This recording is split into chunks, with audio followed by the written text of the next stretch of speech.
नमस्कार साथियों, स्वागत है आप सभी का आज के इस नई वीडियो में। ये वीडियो आप सभी शिक्षा मित्र साथियों के लिए, शिक्षकों के लिए या फिर आम नागरिकों के लिए काफ़ी ज़्यादा महत्वपूर्ण है। हाल ही के अंदर का एक प्रकरण है। हाल ही के अंदर अपने पूर्व के जो कार्यकाल हैं उन कार्यकालों में किए गए कार्यों को लेकर माननीय प्रधानमंत्री जी के द्वारा कुछ चर्चाएं की गई, यानी कि जो 2 कार्यकाल बीत चुके उनके ऊपर कुछ चर्चाएं की गई और कुछ घोषणाएं भी की गई आगामी चुनाव को लेकर। वो घोषणाएं चाहे शिक्षा मित्र हो, शिक्षक हो, सभी के लिए महत्वपूर्ण है क्योंकि सभी को दोबारा से ही कुछ आशाएं दिलाएगी। क्या कहा गया माननीय प्रधानमंत्री जी के द्वारा, आप सभी को आगे एक वीडियो की क्लिप के माध्यम से दिखाएंगे, लाइव माध्यम से सब कुछ आप सभी के सामने दिखाएंगे।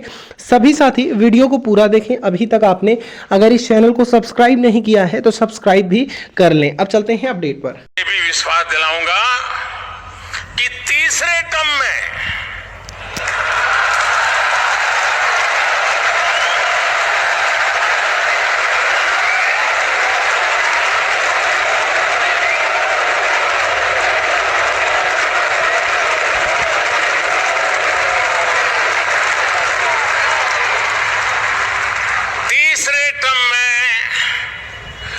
दुनिया की पहली 3 इकोनॉमीज में एक नाम भारत का होगा।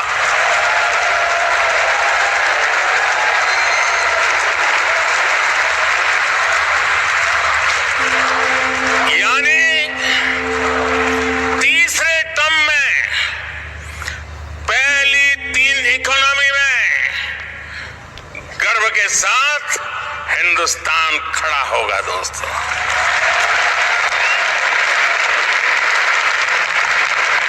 थर्ड टर्म टॉप 3 इकोनॉमी पे पहुंच के रहेगा भारत,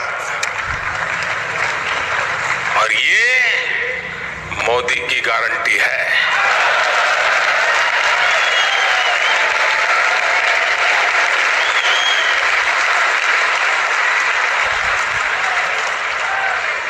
देशवासियों को यह भी विश्वास दिलाऊंगा कि 2024 के बाद हमारे तीसरे टर्म में देश की विकास यात्रा और तेजी से बढ़ेगी।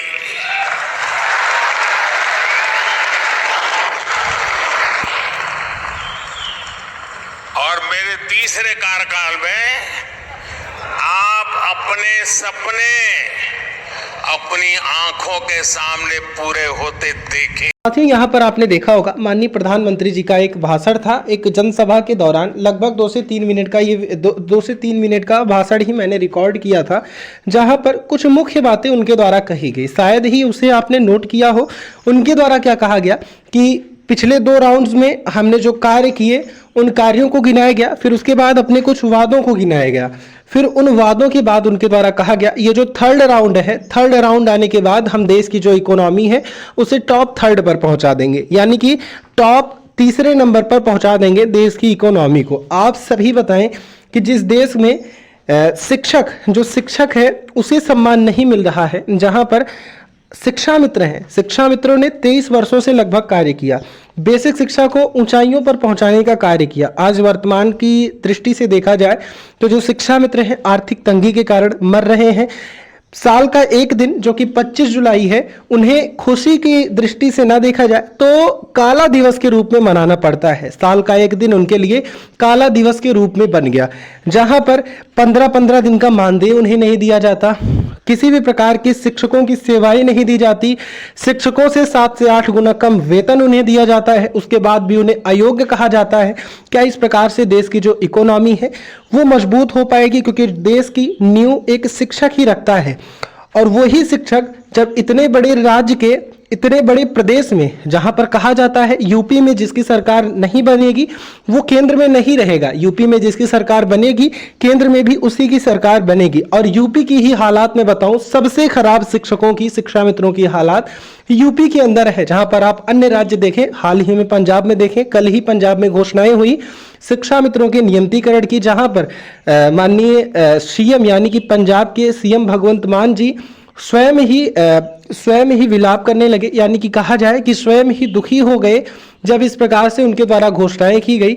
फिर उसके बाद देखा जाए, आप रांची में उठाकर देख लें, राजस्थान में देख लें, हिमाचल प्रदेश में देख लें, सभी जगहों पर कम से कम ना तो मानदेय में तो वृद्धि की ही जा रही है, लेकिन यहाँ पर तो शिक्षा मित्रों को अयोग्य करार दिया जाता है। फिलहाल के लिए अभी तक किसी भी प्रकार की चर्चाएं माननीय प्रधानमंत्री जी के द्वारा स्वयं शिक्षा मित्रों के लिए नहीं की गई। फिलहाल के लिए देखना है, क्योंकि लोकसभा चुनाव अब सर पर है और हो सकता है लोकसभा चुनाव के मद्देनजर जो माननीय प्रधानमंत्री जी हैं यानी कि माननीय पीएम मोदी जी हैं, उनके द्वारा कोई घोषणा आपके लिए की जाए। फिलहाल के लिए जय हिंद, नमस्कार।